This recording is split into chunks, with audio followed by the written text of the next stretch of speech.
As part of my commitment to restore the warrior ethos within the War Department, it's imperative to stay mission-focused across the full spectrum of expenditures.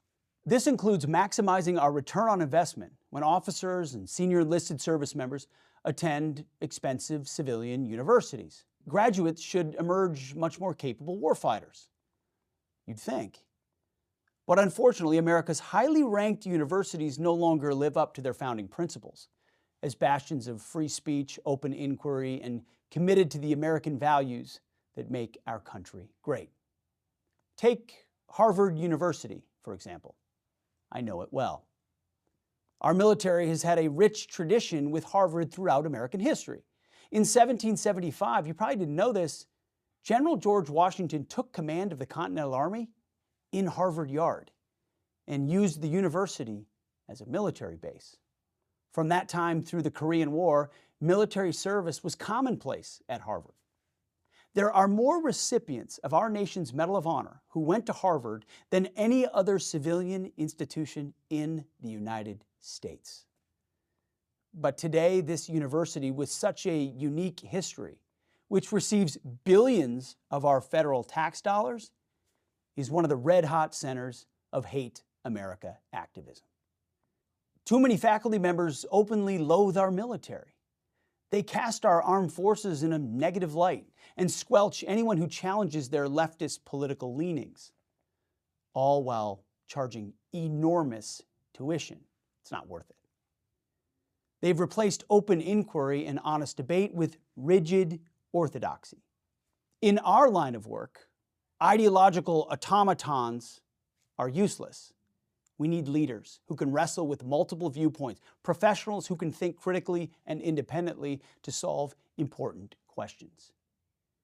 Even more troubling is Harvard's partnership with our adversaries. Campus research programs have partnered with the Chinese Communist Party.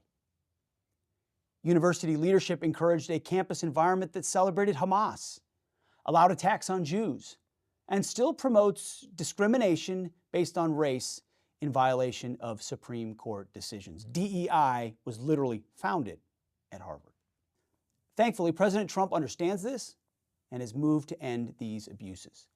He called out Harvard for being a factory of woke ideology and a breeding ground for anti-American radicals. His administration reminded Harvard leadership that it's the responsibility of the federal government to ensure that all recipients are responsible stewards of taxpayer funds. Last year, the Trump administration put Harvard on notice. Quote, Harvard has fundamentally failed to protect American students and faculty from anti-Semitic violence and harassment in addition to other alleged violations of the Civil Rights Act of 1964, end quote. Why should the War Department support an environment that's destructive to our nation and the principles that the vast majority of Americans hold dear? The answer to that question is that we should not. And we will not. For too long, this department has sent our best and brightest officers to Harvard, hoping the university would better understand and appreciate our warrior class. Instead, too many of our officers came back looking too much like Harvard, heads full of globalist and radical ideologies that do not improve our fighting ranks. So, starting now and beginning in the 2026-2027 school year, I am discontinuing all graduate-level professional military education, PME, all fellowships and certificate programs between Harvard University and the War Department for active duty service members. This policy applies to service members enrolling in future courses of study at Harvard University while on active duty. Now, any currently enrolled service members will be allowed to finish their course of study. With some exceptions, the Ivy League as a whole has pervasive institutional bias and a lack of viewpoint diversity, including the coddling of toxic ideologies that undercuts our mission right here in this building.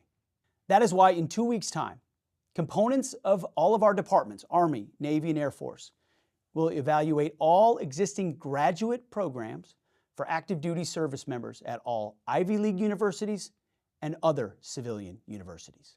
The goal is to determine whether or not they actually deliver cost-effective strategic education for future senior leaders when compared to, say, public universities and our military graduate programs. At the War Department, we will strive to maximize taxpayer value in building lethality to establish deterrence. It's that simple. That no longer includes spending millions of dollars on expensive universities that actively undercut our mission and undercut our country. We train warriors, not wokesters. Harvard, good riddance.